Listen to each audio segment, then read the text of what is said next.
አምላክ ይማራል አምላክ ትምህርት ቤት ይገባል። እናቱ ትምህርት ቤት ስታስገባው አይ ሰው ነው ፎይ አለ። ትምህርት ቤት ከገባ በኋላ ደግሞ ምን ተፈካሪው ለቤት ምን ተፈካሪው ለአሌፍ መምህሩ ሲነገር አሌፍ በላለው አሌፍ አለ። አሌፍ ማለት ምን ማለት ነው አለ። እዛው ጥያቄ አነሳ ማለት ጥያቄ ሲያነሳ ሰው እንደመሆኑ ሲማር አሌፍ ምንድነው ብሎ ሲጠይቅ ሰውየው መምህሩም ገረመው። ፈጣሪዬን ማስተማር አልችልም ብሎ ለእናቱ ነው የሰጠው። ከዛም በቤታችን ሌላ መምህር ጋር አስገባችሁ። ጸሐፊ ነው ይሄ ሰውዬ ይላሉ። ቀለሙን እየጻፈ ቁጭ ብሎ ሳለ ወደ ቤት ለጉዳይ ሲገባ ቀዩን ቀለም ከጥቁሩ ቀለም ጋር ቀላቀለው። ሲቀላቅለው መጣና ተቆጣው። ለምንድን ነው ቀዩን ቀለም ከጥቁሩ ቀለም የቀላቀልከው አለው። እንዴ ታዲያ ምን ያስቆጣሃል? ቀናው ነገር ሳለ ለይልኝ እኮ ነው የሚባል አለው። እንዴ ደግሞ ያሁኑ ይባስ ቀዩን ቀለም ከጥቁሩ ቀለም ትለየዋለህ አለው። ይቻላል። ሲቆጣበት ቀዩን ቀለም ከጥቁሩ ቀለም ቀላቅሎ ሰጠ። ሰይጣን ይሄ ግራ ይገባው ነበር። ሰው እንደመሆኑ ቀዩን ቀለም ከጥቁሩ ቀለም ቀላቀለው። አምላክ እንደመሆኑ ጥቁሩን ቀለም ከቀዩ ቀለም ለየው። ስለዚህ ምን አለው? አንተ ማን ነህ አለው። ሰው ነህ አምላክ ነህ አለው። በሁለቱም ብትመጣ ታገኘኛለህ አለው። እዚህ ክርስቶስ ሰውም አምላክም ነው። የሰውነቱን ነገር ስናይ አምላክነቱ እንዳይሸፈንብን ለዚህ ነው ቀዩ ቀለም የመለኮት ቀዩ ቀለም ደሙን የማፍሰሱ ምሳሌ ሲሆን ጥቁሩ ቀለም ደግሞ ጽኑ መከራ መቀበሉን የሚያስረዳለት እና ባጭሩ ጠቅልል ላድርገው አሁን ይሄን ማለት ነው። እዛው መናፍቃኑ የሚያነሱት ጋር ስለምንመጣ ማለት ነው። ስለዚህ ክርስቶስ ሲራብ ስናየው ምንድነው? ሰው ሲራብ ሲያየው ሰይጣን ምን ይመስለዋል? ሰው ወቀርበ ዘያሜክሮ የሚለው እኮ ይሄን ነው መጽሐፍ ማቴዎስ ወንጌል ላይ ምዕራፍ 4 ላይ ማለት ነው። ሲራብ ሲያየው ሲርበው ሲያየው አይ ሰው ቢሆን ነው እንጂ አምላክ እንዴት ይራባል አለ። ለዚህ መጻዛው ቅዱስ አባታችን ሄሬኔዎስ ምዕራፍ 7 ላይ ሲናገር እንዲላል ወበከመ ሪበ ከማሁ አጽገበ። እንደ ሰውነቱ ተራበ እንደ አምላክነቱ አጠገበ። እንደ ሰውነቱ ተወለደ እንደ አምላክነቱ ድንግልናውን ጠበቀ። እንደ ሰውነቱ አምላክ ይራባል። እንደ ሰውነቱ ሲራብ እንደ አምላክነቱ ደግሞ ሲመልሰው 5 እንጀራ ለ5,000 ሕዝብ አደረገው ማለት ነው። እንደ ሰውነቱ ጠየቀ፣ አልዓዛር የተቀበረ አለ። እንደ አምላክነቱ ደግሞ አልዓዛር ከመቃብሩ ወጣ አለ። የአምላክነት ስራ። ስለዚህ እሺ የጠየቀ ማን ነው? ክርስቶስ ነው። ከመቃብሩ ወጣ ያለ ማን ነው? ክርስቶስ ነው። ስለዚህ ከሁለት አካል አንድ አካል ነው። ሰይጣን መጠየቁን ሲያይ ሰው ይመስለዋል። ማስወጣ ከመቃብር አልዓዛርን ማስነሳቱን ሲያይ አምላክ ይመስለዋል። ስለዚህ ሁለቱ ነገር ግራ ገብተውታል ማለት ነው። ስለዚህ ባጭሩ ይህን ስጠቀልለው ሐሳቡን እንደተራበ ሰው እንደመሆኑ ሲራብ አምላክ እንደመሆኑ 5 እንጀራ በረከተ። ሰው እንደመሆኑ ሲታመም አምላክ እንደመሆኑ በህመሙ ህሙማንን ፈወሰ።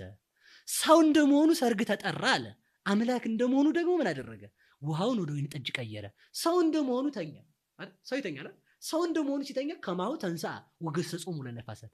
አምላክ እንደመሆኑ ከእንቅልፉ ተነስቶ ነፋሳትን ገሰጻቸው። ወኮነ አብይ ዛይን፣ ነፋሳት ሰሙት ጸጥ አሉ። ስለዚህ ሰው እንደመሆኑ ሲተኛ ሰይጣን ምን ይመስለው ነበር? ሰው። አምላክ እንደመሆኑ ሲገስጽ ማን ነው ይል ነበር። ስለዚህ ሁለቱ ተምታተውበታል። ይህን ደግሞ ያደረገው ለምንድን ነው ካል ለቤዛነት ነው። አዳምን ባለማወቅ እንደቀጣው ክርስቶስ ሰው ሆኖ ሰይጣንን ባለማወቅ ለመቅጣት ነው። ስለዚህ ጠቅልል አድርጌ ስናገር ምራቅ ተፉበት። ሰው እንደመሆኑ ምራቅ ሲተፋበት አምላክ እንደመሆኑ በሐዋርያት ፊት ላይ ምንድነው ወነፋ መንፈሰ ቅዱሰ ለላደግሙ ኃጢአት የታደግሎም ብሎ በሐዋርያት ላይ ልጅነትን አሳደረ። ሰው እንደመሆኑ መስቀል ተሸከመ አይደል? አምላክ እንደመሆኑ ደግሞ ኑ ሀቤ ስሩሃን ወክቡዳነ ጾር ወአነ አርፈክሙ፣ እናንተ ደካሞች ሸክም የከበዳችሁ ኑ እኔ አሳርፋችኋለሁ። ሰው እንደመሆኑ ተከዘት ነፍሴ እስከ ለሞት፣ ነፍሴ እስከ ሞት ድረስ ሐዘነች አለ። አምላክ እንደመሆኑ ወሃቡ ምንድነው ወለፍስሐክሙኒ አልቦ ዘያይደክሙ፣ ደስታችሁን የሚቀማችሁ የለም አላቸው። ሰው እንደመሆኑ ደግሞ ታሰረ። አምላክ እንደመሆኑ ደግሞ እስራትን ፈታ። ሰው እንደመሆኑ ውሃ ጠማኝ አለ። አምላክ እንደመሆኑ ደግሞ ምን አደረገ? በባህር ላይ ገባሬ መንከራት አበይት ይርስ አገሪው ወይረጥባል ባሲው፣ በባህሩ ላይ እንደ መስታወት እየተራመደ ሄደ። አምላክ እንደመሆኑ እኔ ምንድነው የህይወት ውሃ ነኝ አለ። የተጠማ ቢኖር ወደ እኔ ይምጣ፣ እኔ ምንድነኝ አለ የህይወት ውሃ ነኝ አለ። አምላክ እንደመሆኑ። ስለዚህ ሰይጣን የማይገባው የቱ ነው ከተባለ የሰውነቱን ስራ ሲያይ የአምላክነቱ ይዘነጋበታል ማለት ነው። ስለዚህ ምንድነው በአጭር ቃል ሰይጣን ክርስቶስን ያወቀው ዓርብ ነው።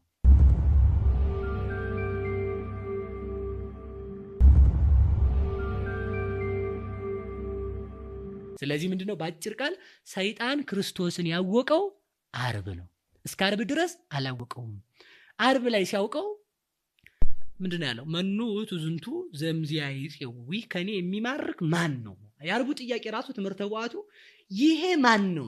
የሚሞት ስጋን የተዋሃደ ግን የማይሞት፣ የሚፈርስ ስጋን የተዋሃደ ግን የማይፈርስ፣ የሚደክም ስጋን የተዋሃደ ግን የማይደክም፣ የሚራብ ስጋን የተዋሃደ ግን የማይራብ፣ ይጨልምበት የነበረ ስጋን የተዋሃደ ግን ብርሃን ዘያውዶ ስባት ብርሃን የከበበው የባህሪ ክብር ያለው የምዋሃደውን ስጋ እኔ የምገድለውን የማጠፋውን ስጋ የተዋሃደ ግን የማይሞት ማን ነው ሲል ዝንቱ ውእቱ ኢየሱስ ክርስቶስ ዘተሰቅለ ዘቦቱ ጸጋማይ የማናየ ኮነ ወታይታይ ከመዘላይ ላይ ወዳሃራይ ከመዘቀዳማይ።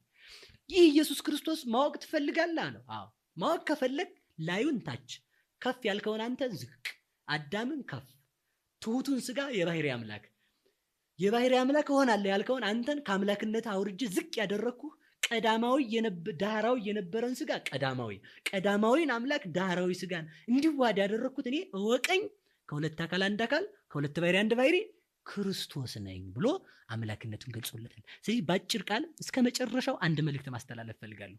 አንድ መልእክት ማለት ነው። እስከ መጨረሻው የሰይጣን ልጆች ክርስቶስ ሳይገባቸው ይኖራሉ። እስከ መጨረሻው ጥያቄ ይቀጥላል። ክርስቶስ ማን ነው? እንዴት ተራበ? የሚለው ጥያቄ ይቀጥላል። ሰው ነው ካልከኝ ሰው ተራባው። እንግዲያውስ አምላክ ነው ካላልክ የተራቡትን ማን ያጠግባል? ሰው እንደመሆኑ ሞተ አልካለ አምላክ ነው። ይኸውልህ ምን ይላል ቅዱስ ኤጲፋንዮስ? ይህ አለ ዝንቱ ውእቱ ትንሣኤሆሙ ለእለኑ ይላል። ይህ አለ እሱ ሰው እንደመሆኑ ሞተ አለ። አምላክ እንደመሆኑ ደግሞ የሞቱ ሰዎች ትንሣኤያቸው ነው አለ። አብ አላስነሳውም፣ መንፈስ ቅዱስ አላስነሳውም። እግዚአብሔር ወልድ የተነሳው በስልጣኑ ነው። በግብረ ሐዋርያት አብ አንሥኦ ይላል።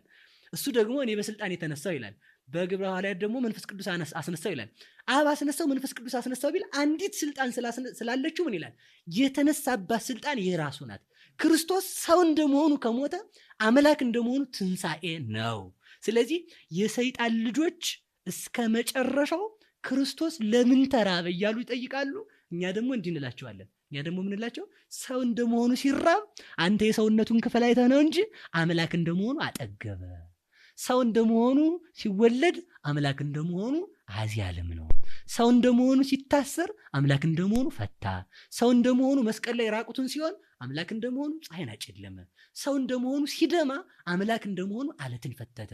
ሰው እንደመሆኑ በመቃብር ሲሆን አምላክ እንደመሆኑ እንዘሃሎ ውስተ መቃብር ለሊሁ ይመልስ ሰማያተ ወምድረ፣ በመቃብር ውስጥ ተኝቶ ሳለ እሱ ግን ዓለማትን ይዞ ነበር ብለን እንመልስላቸዋለን። ይህ ጥያቄ የሚመለሰው ምንድነው ከተባለ ከሁለት አካል አንድ አካል ከሁለት ባህሪ አንድ ባህሪ ነው። ለአባቱ ያለው ሁሉ ስልጣን የሱ ነው። ስለዚህ ሰውነቱንና አምላክነቱን አዋህዶ አለመረዳት ነው። ይህ ጥያቄ የሚቀጥልበት ምክንያት ሰይጣን ሰዎች እንዲጠፉ ስለሚፈልግ የሰይጣንን ጥያቄ እስከ መጨረሻው ይዘው የሚቀጥሉ ሰዎች አሉ። የሐሳብ ካልገባቸው ግን በዚህ ልክ ቢረዱት የተሻለ ነው ብዬ አስባለሁ።